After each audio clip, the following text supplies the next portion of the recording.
دا یاد ساتي خصوصا هغه ځای چې په کوم ځای کې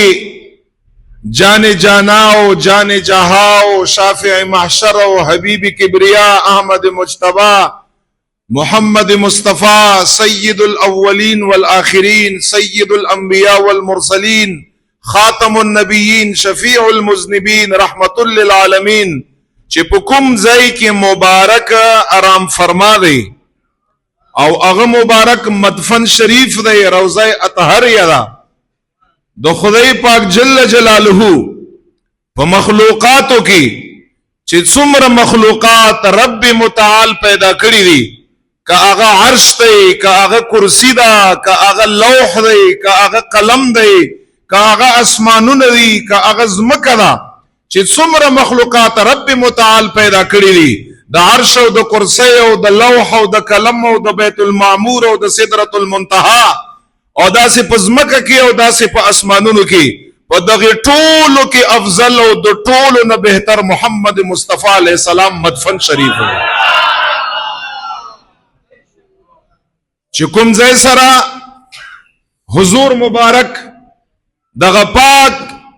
بدن مبارک لګېدلی دی قاضی ایاز مالکی رحمت الله تعالی علیه په خپل کتاب شفا شریف کې تر دې پوری لیکلی دي چې د حضور مبارک د قبر مبارک خاور مبارک دا د عرش عظیم نه بهتره هغه خو په ټولو مخلوقاتو کې بهتر ځای دی او بیا د حضور مبارک د روضه اطهر نه او د حضور مبارک د مدفن شریف په وجه باندې دا ټوله مدینه منوره د هغې آب و هوا او د مدینې منورې خاوره په دغو ټوله کې رب متعال خیر او برکت یې اچولی دی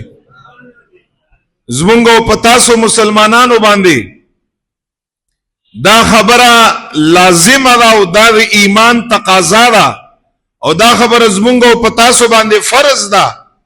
چې په مدینه منوره کې به مونږ او تاسو د مدینې منورې د خاورې د حیواناتو قدر کو قدر او دا قدر د حیواناتو او د مدینه منورې د مبارک خاورې مونږ او په تاسو باندې فرض او لازم دی دا یاد ساتئ